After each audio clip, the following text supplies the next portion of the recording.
welcome to another edition of Reptile Fight Club. We got a special one for you today. We got the one, the only Keith McPeak, the legend.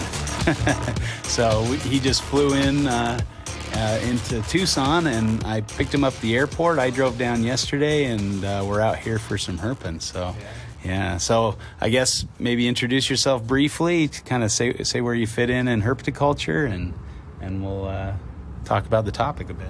All right. How you doing, Justin? Good. Long time no see since Utah. I know. Yeah. And I didn't even get to say goodbye. Like, you guys took off. I didn't know you were leaving early, or I would have come earlier. I snuck out on you. Yeah. So basically, my whole life has revolved around exotic animals. I've talked about it before. My uncle was a veterinarian who had a heart for exotic big cats, and I've just been around it my whole life. And reptiles were always a focus. Believe it or not, birds and fish were a big focus for me also. But reptiles just is the one that's stuck through all the years. I'm 61 now, and I'm still out here trying to find horned lizards with you guys, and if I find one, I'll be like a little kid on Christmas morning. It's just part of who we are, I think. Yeah. And I've finally realized to exploit that passion and not just deal with the animals in captivity and go out and see them in the wild now. Yeah, I think that's a progression that most people make, right? Yeah. And once you start, it's really, you're on the path to that, right? So, right. Yeah. Well, I share that same, love for all animals, all nature. I haven't really worked with fish like you or birds as much, but I've had them, as pets and things. And I just love to see just about any nature. It's really, really fun. I went out birding a bit today and saw some fun stuff. But I mean, we're sitting here and there's some sparrows under a tree, and I'm just watching how they're interacting with each other. You know how many people do that? Yeah. Hopefully we'll get a nice mockingbird call on here. They can be really loud. There goes a flicker. Yeah, that was a flicker. And there's a couple mockingbirds above us there. Coming out. That's always better with nature sounds, better than the car sounds that we might get on here. But yeah. Well, it's good to be out, and hopefully the weather cooperates and we'll be able to see some stuff. I went out last night, didn't see too much, but that might just be because I suck. I don't know. We'll see. Hopefully I brought the mojo. Yeah. I was waiting for Keith to get here because he's got the Owen Pelly mojo, and among other things. So we'll try his luck at this tonight and for the rest of the week. So should be good. Yeah. All right, well, I think a good topic for you here, since you're working with a lot of rare projects, is, if you produce a rare reptile, are you kind of obligated or to see that project through, to kind of see it through long term, or is it fine just to kind of cut bait and run, make your money while the making's good, that kind of attitude? So I'll let you call the coin toss, and then depending on who wins, we'll have that. So call it in the air here. Okay. Heads. You got it. All right. Well, the luck is with the coin toss as well. So that's a good sign. I'm gonna take the position of letting the animals go. Okay, so not seeing it through long term. Okay, interesting. Do you want to go first, or do you want to? No, I'll let you go first. Okay, gotcha.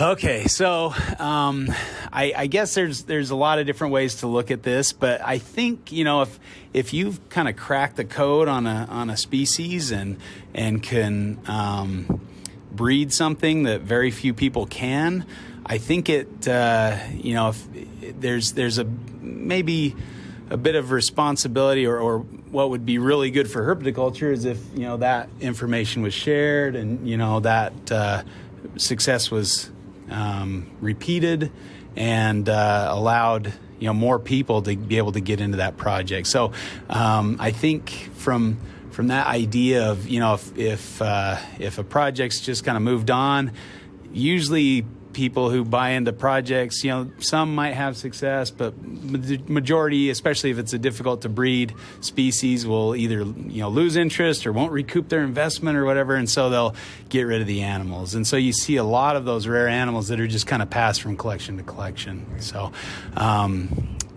I think I'd kind of start out with that idea that maybe it's a more beneficial for herpetoculture if somebody that produces a rare animal kind of sees that through. Right. And maybe I didn't understand the point you were making when we were talking before the show. I agree with you that, so Boelens obviously for me are the ones that come to mind right now. And I would want to hang on to the adults that did produce for me, but my thought was on the babies as far as moving them and not trying to make a big foundation aspect on it. And I'm not even talking about a monetary thing, because some people do look at the monetary end of it. And let's face it, today, if you bred Boelens, they seem to be selling at $10,000 a piece very quickly, especially if they're true captive born in the States. And believe it or not, even I got a daughter's wedding coming up I got to pay for and everything. I still wouldn't be selling those animals. I would be dispersing those animals to other people that I think have the ability or have already proven their ability to produce it, especially with the Boelens, because I'm not taking away from anybody that has bred the species, but it's a random event. It's an anomaly. Nobody is breeding them. You can't give them 50 animals and they're producing 30 out of those animals. And I know some people that have had as many as 40 Boeleni, and one female maybe gave them 2 clutches, and then their success went away. So just because you got a clutch doesn't mean that you understand that species yet. So my thought process is getting those babies out into other capable hands that I really believe have a shot at it, and expanding that knowledge beyond just me having that success, and trying to pool our knowledge. I guess I'm looking at it that way more than, I think maybe your argument you wanted to talk about was, would you sell the whole Boeleni project off in one shot and just get rid of it now that you did it? And I understand that, and that would be a terrible thing to do. I'm looking at it more as the babies and moving them around and trying to expand our knowledge, I guess. Yeah, I can definitely see that. I think that's very altruistic. But I wonder, if that's a tricky one, because if you send them off to all these people and they don't have any success, then what's the end point there? So that makes it kind of tricky. There's a woodpecker over on that. I saw one over there. Yeah, he just flew across. I do that, but sorry, I get distracted easily. But so I guess I usually when with captive bred animals, they often do. I found that they do better when they're bred in the same place they're produced. Right. So a lot of times. So I think if they were held on to, at least some of the babies were held on to. I would say that's probably a good thing to give other people the chance and probably move them out. So I would agree with you there. But I would think you'd want to maybe keep some back just to increase those chances of having another successful event. Right. I know kind of that's what Chuck, my co-host, is doing with Tracy. He's keeping a couple clutches. So we'll see how that works for him. We'll see if that benefits him. But once he feels like he has a sufficient number to have kind of a strong captive population, then he'll start moving things on. Like you're talking. And I can see a good foundation, aspect of that point, but then I also worry about the genetics and the gene pool, and I'm going to go back to Boeleni again, because when I first got into Boeleni and people are like, well, they're coming from the wild, the gene pool is going to be crazy, but I understand from bird collections and other aspects of other wildlife imported that the hunters that go out and catch these things go to the easiest place that the animals are. Yeah. So, you may think, well, they're coming from the wild, that these guys are scattered all through the countryside, but in reality, it could be such a small area that these 40 Boeleni, or, I'm using them because that's what I know right now, but they come from the exact same nests every year that these hunters guard, because that's their livelihood. Mm-hmm. And so I worry about the genetics if you hang on to too many animals and keep them in your collection and work with them yourself, especially if it's a random event with one animal having those eggs and babies, and now you're raising them up and you've just tightened that gene pool up. Or are you better off getting rid of all the babies to capable hands and hoping that the rewards come back to you down the road? Of course, it would be a very long-term project that way, but down the road you could be getting clutches from 10 different animals that were bred to different bloodlines, and in the long run that could actually make your foundation stock a lot more solid, I would feel. Yeah, I can definitely see, you don't want to inbreed. That would be a mistake. But I also, I think it takes longer than, a couple generations. So if you were to hold back those F1s and breed them back to each other, that happens pretty commonly in herpetoculture, and you generally don't see issues until they're, several generations down the road. And, hopefully that would give other people time to kind of figure the project out and to make a go at it, and then you can actually swap babies and kind of broaden or diversify the gene pool.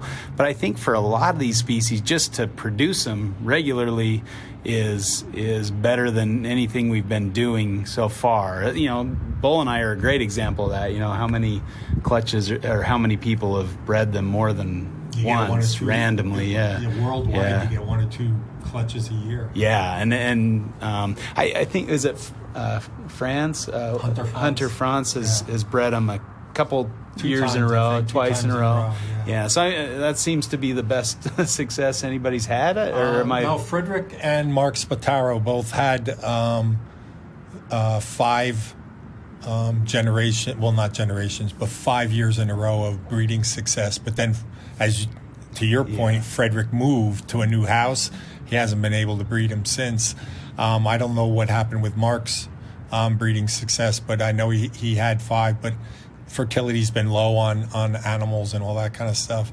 But then, I getting to know people around the world, I talk to Gavin, and you hear about these children's pythons that, if you get them from the same range and try breeding them over there, the success rate is so terrible, where if you get one from one area and one from a totally different area, the fertility is so high and everything else. So you wonder, if you kept the litter and grew them up, are you hurting that aspect too? Is that one of the key components? Because maybe these animals in the wild disperse so greatly that when they are held tighter together like that, nature has already figured out that the gene pool is tight as it is.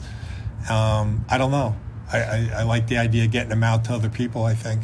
Yeah. I guess in regards to that, I'd point out John Weigel's success with the rough scales, and that started with 5 individuals, right. And they're still going strong. Yeah. But then again, they also come from a very restricted range. So you're not, I think all the animals that were in his captive breeding group were collected from the same area. So you'd probably anticipate they'd be fairly closely related. And, I think you have to have some, bad genes in the mix to line up to cause issues. Right. So island species are another great example. So, I think, that's a difficult question to predict, if something's going to happen. Species specific. Yeah. Because I know that, my children and I are from the Barker line, and, I've been breeding within that line for several generations, and I haven't really seen any issues. They seem to do really well. Right.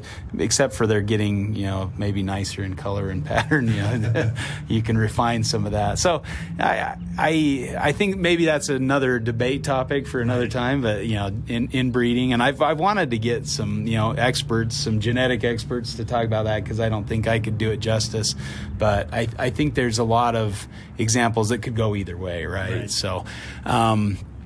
I really like, I think of Bert Langewerf. So he passed away several years ago, and it seemed like all the projects that he had founded, he had them well established. He was pumping out animals, and everybody just thought, well, Bert will produce them, Right. So, and he did while he was alive. But once he passed away, those projects became very scarce and very hard to find, even though he'd produced, thousands, or if not, more than tens of thousands of species like the Australian water dragon. Right. I tried my hand at them. I didn't do so well with brumation, and I lost my animals. I would like another chance at those, but I kind of screwed it up early on. But maybe that goes to either of our points, because it could go to your point too. If you're not spreading them out, you're not making available, then if you're the only one that has them and you die or move like Frederick, then maybe that changes. So that's kind of I guess that could go either way. Yeah. Point for each of us. But, right. And to your point, I mean, monetarily, if you're doing this for reasons for money, it makes sense to hang on to all the animals and be the guy that can produce them. I understand that point, but I think, as you and I were talking driving over here, as we get older, our values change, and I there's a lot to be said for the camaraderie of working with other people. I'm working with Paul, Matt, and Elijah with the Sanzinia, and we were successful with the animals they gave me to produce a litter this year, and there's just something awesome about sending them babies out back to those guys. So there's something to be said with working with the camaraderie of the community at that point, with capable hands and different views. I mean, there was some points along the way I'm bouncing stuff off of Paul, and letting those babies go instead of trying to hang on to them all at my place was kind of a very satisfying for me in that aspect also. So that's another side of it too. Yeah, that definitely builds the community when you're involving other people on the projects. All right, well, let's see if I've got another aspect of this that so in regards to, there could be a nice monetary value as well if you keep a project. So if you kind of crack the code, figure out how to breed these things, and then you hold on to the babies so you could produce more of them, that can work out where you're almost one of the few people that have them, kind of maybe Bert Langworth style, I guess. and you could also sell them to people for less. If you're producing multiple clutches of Bolins a year, you're probably not going to be able to sell them for $10,000 a piece. So then it is a benefit to the buyer too, because the price will go down as if you figure out how to breed them. So that could be another benefit of holding on to a project. Right. Yeah, I could see that also. And then, I think I'm looking at this too personally in my current personal situation, with, let's say your collection is kind of maxed out with your ability to take care of it. And, you have so much time every day and everything else too, that, I think this stage of my life, I almost like putting that smile on somebody else's face at this point, because I'm just really enjoying working with a little of this, a little of that, and all these different things. So, like I say, I'm getting a little, personal on my collection, and, I would love to just disperse the babies and, help other people maybe get to the point where I was with them. So it's a little selfish. Lets me keep working with many projects versus focusing on one. Because in the past I have done that. In my blood python days, where something really cool pops out, and then you have to keep the whole litter, and you have to keep the sibling, the sister related and brother related stuff, and because the possibility of that gene being there, next thing you know, you got 40 animals that you're raising up just for this one look. So that can become very daunting. And for me in the past, this sucked the life out of a project because it just became so daunting. And, worrying about if somebody else has some of those genes and they're going to be letting it go before you do and whatnot. So I think, I look at things a little differently now at this stage of my life, and there's different aspects to what we're talking about. Are we talking about a morph project, or are we talking about a species project? So, you could tackle both of those in different ways, depending on if you're talking about a morph or, a hard to breed species, obviously. Yeah, that's a good point, because I mean, morphs aren't necessarily hard to breed, but you might be the only one that has them, and so yeah, that could work either way. But I think more along the lines, I think I brought up the topic as more along the lines of a rare species, right. So I'm kind of maybe going off script here a little bit, but I think it applies in a similar way. But like you were saying, the morphs are a little more of a competitive thing, right. Maybe, and I agree, that's not any fun to try to do that. And it's a lot of fun, like you're saying, it's a lot funner to put that into somebody's hands and see the big smile on their face, right, when they get to work with that species. I do think that that could potentially backfire if they weren't right in it for the right reasons, or if they decide the next year, this is too much, I got to get out of this, and then they liquidate the collection. There's agreements sometimes like that. You've got to be ready for those to just go, and you don't have any control at that point, and right, that can be sometimes frustrating. I've seen that happen where you maybe place an animal out where you didn't want it to be bred, so you either gave it away as a pet, and then they turned around and tried to sell it or breed it or something. Or the market went crazy on that species, so they decided it's time to cash in. Exactly. Yeah. If you're, and I know you wouldn't just be handing out Bolinite to just anybody. You put them in capable and correct hands. But lots of things can happen in people's lives, and I don't think you'd necessarily begrudge them if they right, had something they needed to sell their animals for, and they sold that animal. But that would be something to be considered if you're listening to this and you decide, I want to do that. Be prepared to just not even think about it after that point. Like, if they do well, that's great. If they don't, then you don't worry about it. You almost have to write it off at that moment that it leaves your house. Exactly. Yeah, that's for sure. So I guess that's one thing that I would caution. If you're gonna do that, you just be prepared to just not think about that animal anymore. Right. Listen, I agree with you on most of these topics, but it wouldn't be Fight Club if we didn't. So I tried to take the harder side for me, too. Yeah. I appreciate that. I'm going on 4 hours sleep, so yeah. Yeah, actually, Jersey time, I was up at 2, so I don't know how many. Yeah, I'm kind of there with you. But, Bull and I are still rolling around in my head, even down here on a herping trip in Arizona. Yeah, it's hard to leave a collection and not think about those animals, that's for sure. Yeah.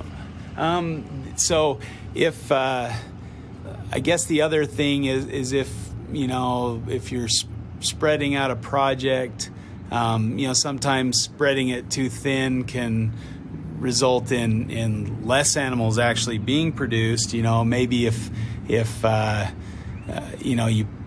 you kind of partnered up with somebody who is capable and put them in, more capable hands, or somebody that's got a proven track record, instead of giving them to several different people, if you just kind of had one or two people that you place those with, that might be better for the long term of the project, or somebody that you knew was long term, was going to do this for quite a while, or as long as as much of a guarantee we have in herpetoculture. But that's maybe another aspect of it. Yeah, and also, like I say, I'm looking at this very personal. As you start aging too, you start wondering, the future of and the longevity of projects in your care. Where maybe you can get them to some young herper who's, shown you that they have the same passion as you do and have the same skill sets and willingness to learn about a species maybe that you have figured out. and, kind of seeding the farm that way and getting the animals out of your collection, because you are aging and slowing down and not able to maybe see a 10-year project now at this point, So, yeah, I'm looking at it for a lot of different reasons maybe than a younger crowd would be looking at it, Oh, that's a good point. Yeah, I consider myself like immortal or something. Like I don't think about those things, but I probably should, because we have a little bout with cancer that'll kind of smack you in the face and say, "Hey, there's things in this life that will stop you there for a little while." So yeah, that's a good point, and I can't even imagine how the tortoise people have to do this thing, because that's like a two generation pet in some instances. Like radiateds, I love radiateds, and I would love to have a pair of them, but I'm like, at this point in my life, I won't even get to see them till adult size possibly, and I think Matt Turner's working with some. He said, it's a 20-year project, to get them up to breeding size. So, me, I'd be 81, and just who knows where you're at that point in your life. So, now you start looking at stuff that you don't even want to get messed around with just because of that. Yeah. I like tortoises, but that's one of the reasons I've kind of stayed away. Is they require a very solid time commitment, and not just for yourself, but also you've got to find somebody that's going to continue that on. But I guess we should probably think about that with all projects. So I think that's a good piece of advice, is look at the long term of the project, not the long term of the project with you. So I would agree with that fully. That's something we need to think about. I mean, like I say, what I just went through just makes me think of that stuff a little bit more and more. And Bull and I, as an example, and a lot of the rare species, they're not animals, and maybe that's why they're rare in captivity, is they take 5 to 10 years to mature before you can even start thinking about introductions. Even emeralds, a lot of people say, 5 years. I'm finding 6 or 7 years is actually better for me. I grow them maybe a little slower than somebody that's got them dialed in a little more and feeding them a little more aggressively than I do. But, you're looking at 6 or 7 years. So for me, also, even with emeralds, getting them out into different people's hands now, because I even have some really nice babies, and I might be saying to myself, what, I don't know if I'm going to see that animal to adulthood and even use its genetics in my project, so I'm better off getting it out there to some other people. Yeah, I think about the Burt I keep going back to Burt Langerwerf, but same kind of thing is like, even though you've produced a ton of them and you're selling them, that doesn't necessarily mean you're going to find that person with the passion that's going to keep that project going. In the at work, we call it the bus effect. If you get hit by a bus tomorrow, what's going to happen to your collection? Do you have a plan for that? And and are those projects kind of thought about and cared for, especially if they're rare or hard to breed species? So that's a trick. That's a hard thing to do. Yeah. So one other aspect would be, if you have a pretty good sized collection, and you've kept back a bunch of babies, you have different pairs, kind of ignoring the inbreeding issue, it would allow you to try different things with those pairs. So you could experiment with, variations of your protocol. Ooh, there was that. Did you hear his call? Yeah. The Vermilion flycatcher call. They have a pretty little call. Anyway, sorry. Again, I stick to the topic here. It would allow you to kind of try different things and see if you could nail down the keeping aspect of that project even better. As we all know, there's more than one way to skin a cat. So you could try different things and experiment a little bit while keeping your original pair, the same, consistently the same. Because I think a lot of people suffer from, I didn't breed it this year, so I'm going to change everything I do with that, and then I'm going to do this and that. And I think we all are. I mean, you want to make it work. You want to do what's right for that animal. And so I know Chuck's a big proponent of just there's a lot of ways to do it. So just pick away and then stick to it, and it's worked for him with the Tracy, so right. Yeah. But. Yeah. So kind of to your point though, I'm thinking, now your best option with a hard to breed species obviously are captive bred babies. So maybe even though I was successful in that litter or clutch, I could get those out to other people that do have different husbandry techniques and whatnot, and maybe even improve upon it, things that I'm not thinking about, and maybe conditions I'm not able to provide. But these other guys, doing things the way they're doing may even be even more successful. So if I get them out to different people around the country in different areas and different spots, maybe in the long term that actually helps that species in captivity, because they're starting off with the best they can, captive-born babies versus wild caughts. And maybe we actually, learn quicker that way versus me trying all my different angles on that species, Yeah, no, that's a great point, because I guess, I think I'm probably limited in my imagination, and I think we all are to some extent, and so, yeah, having that option to have some other people kind of try their hand and try their methods. That's right. Definitely a good point. Yeah. So I guess that could work both ways. Either right. You could do the experimentation, or other people could. Right. And to your point though, you got to find the people that you trust. And luckily, being around and in this for so long, I definitely know 20 people that I value and their friendship and trust them so much that I just know things wouldn't go wrong, and if things did go wrong, I know they went wrong for the right reasons, So Yeah. I wouldn't stress about it. But I could see, somebody maybe not as connected into the herpetoculture community, maybe having a tougher time finding those connections to do it to, So it would make it a lot easier for me than maybe some other people for getting animals out into hands that they trust. So like I say, we look at this in a very personal manner, maybe, on how it would work for us compared to the population in general. Yeah, for sure. I think this is definitely a good topic, and you brought up some great points, and I think hopefully we've given you guys something to think about in regards to both sides of this issue, and if you're considering a more difficult project or a species that's hard to breed, think about some of these things, what to do if you are successful, and how you might best further that animal. Because I think even though we kind of took the opposite sides, right. we have the same goal in mind, is to make sure that other people can work with those species. Down the road, when we're gone, we want our grandkids to be able to work with a Boland's python or a children's python or whatever other species, that you're working with at that time. That's the end goal for us all, should be that they're in captivity for the future. We're not taking them out of the wild anymore, and they're just here for our future generations to enjoy. Yeah, perfect.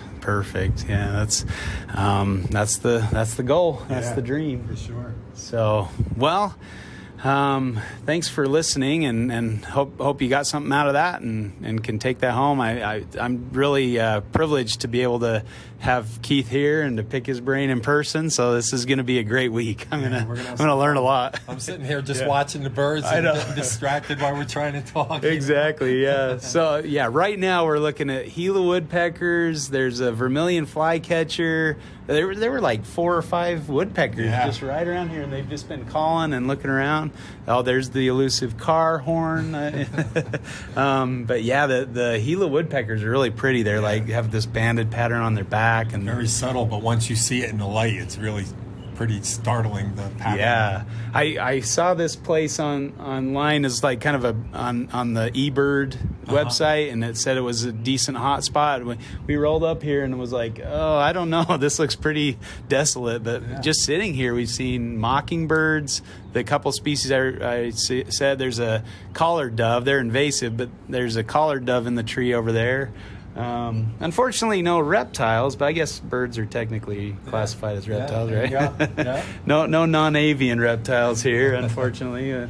Well, I need to see the first one of the trip. Actually, I haven't found any reptiles so far. I found a couple toads last night.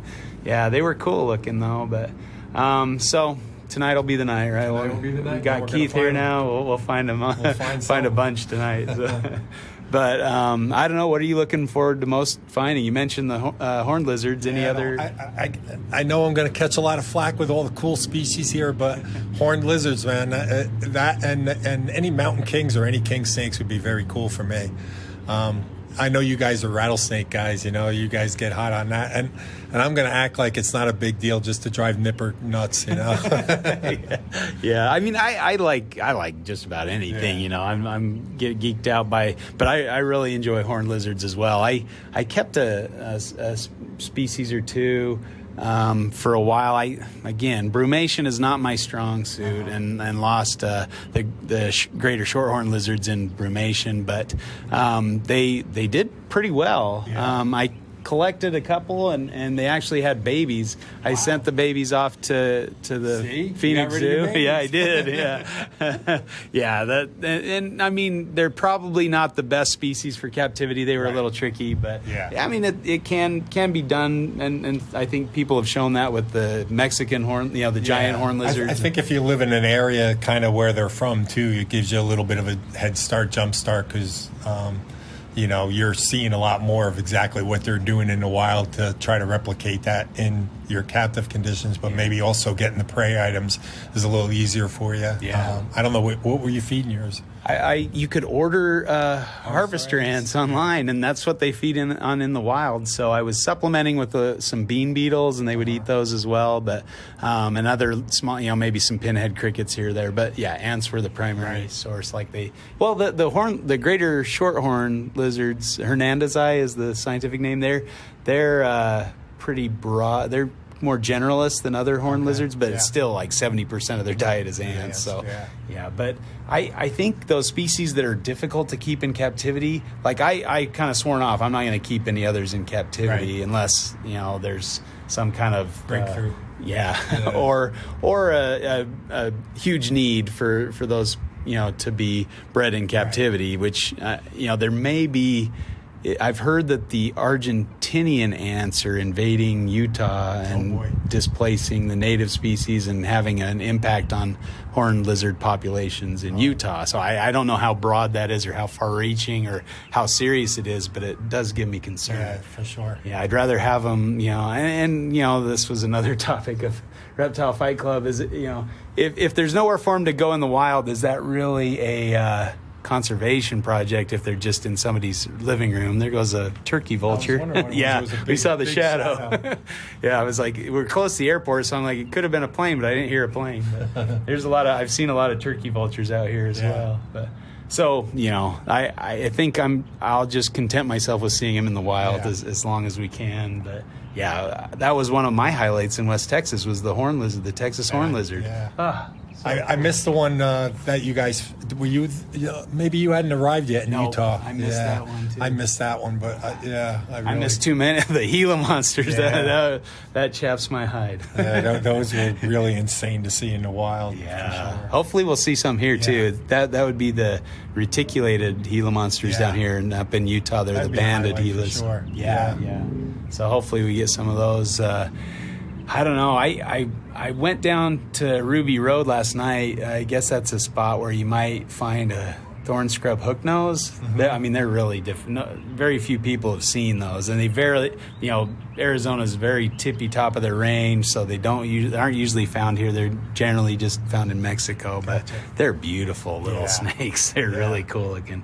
There's just a lot of cool species. But I'm with you too. I want to see Lamprepeltis. I haven't seen a live cow king.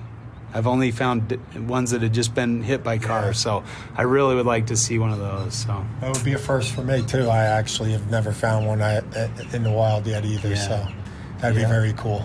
All right, well, shine up that luck and let's find some stuff. We gotta find our fellow herpers first. Yeah, that's true. I guess we better pick them up. I don't know. Owen got delayed, so we might just let him find an Uber out to Portal or something. That'd be cheap, right? Yeah. I'm sure Owen can afford that. All right. Well, I guess we'll have an update for you in another week or two on how the trip went. Yep, sounds good.